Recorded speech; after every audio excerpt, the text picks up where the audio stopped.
assez exceptionnel, hein. Ouais. Ça n'a pas arrêté, on peut le dire. Alors Anne, elle a été visiter les temples, même Marc, il voulait Oui, pas y aller. Donc, est-ce que tu peux nous oui, expliquer un petit peu, par rapport à ce que tu as, ouais. pour toi, hein, est-ce que tu as vécu des belles expériences dans ces temples?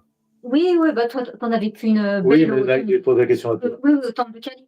Alors, ce qu'il faut, comprendre, faut comprendre un peu peut-être l'architecture d'un temple en Inde qui ah oui, Vas-y. ouais, le temple en Inde, ça représente le macrocosme, hein, le macrocosme et qui se relie au microcosme. Donc quand on va dans un temple indien, c'est vraiment la rencontre du divin individuel, de nous incarnés, le divin individuel, qui va se relier au cosmos. Et il y a vraiment une architecture, très spéciale, hein, qu'on retrouve évidemment, j'imagine, dans beaucoup d'autres pays. Moi, je parle de mon expérience et on ressent vraiment, une présence qui est imprimée dans les temples qu'on a visités, que Shraddhalou, évidemment, a choisi de nous faire visiter.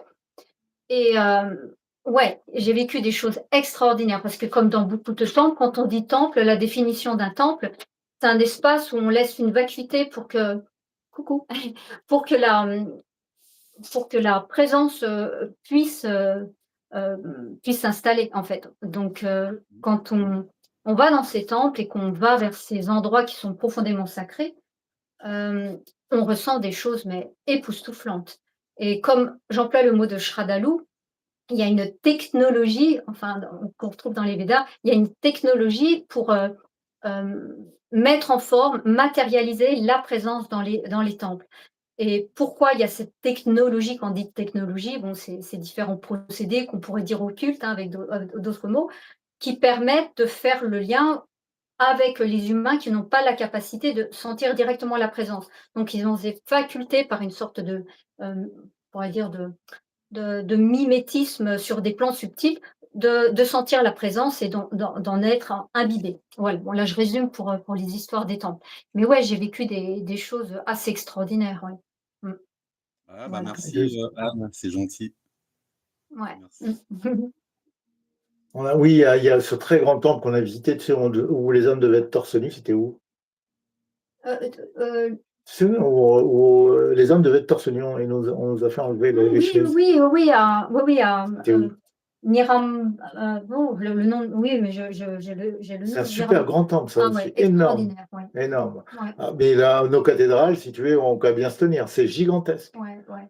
C'est des sacrées constructions, hein. Mmh. C'est vraiment impressionnant. Ouais, c'est Et puis il y impressionnant. a il y a eu le temple aussi qu'on a visité, dédié au dieu singe aussi, tu te souviens de ça? Oui, ouais, On ouais, a ouais, ouais. visité 2. C'est vraiment particulier. Ouais, ouais, ouais. Et au niveau des Mmh. énergies, Anne, tu ressentais vraiment Oui, les énergies dans le temple, hein? C'est ce que tu expliquais, il y avait, oui, ah oui, mais alors évidemment que dans un temple, la présence ressentie, c'est assez époustouflant. C'est pas forcément partout parce que, comme Marc l'explique, quand tu rentres dans un temple, c'est pas forcément un bâtiment, c'est tout l'espace qu'il y a autour.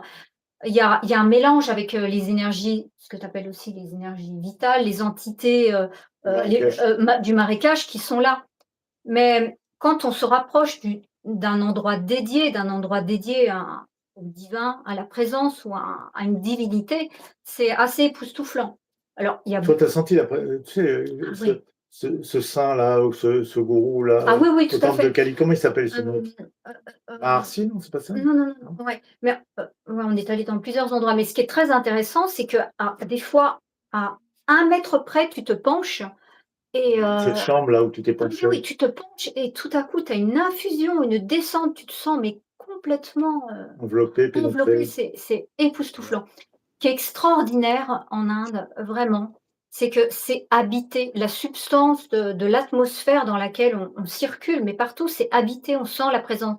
Parce que l'hindouisme, en tout cas, les Indiens ne vivent pas la spiritualité comme quelque chose d'optionnel. Ils sont, dans la spiritualité, dans le quotidien, dans la vie. C'est pas une religion, Incarné, ouais. c'est incarné et tout est spirituel dans le sens, où ils reconnaissent qu'on vit dans un monde, avec plusieurs corps, corps subtils et qu'il y a forcément des entités, des forces, Et des et entités, il y en a cetera. plein, hein, non? Oui, oui, des divinités et ça dépend à partir de quel niveau de conscience tu contactes.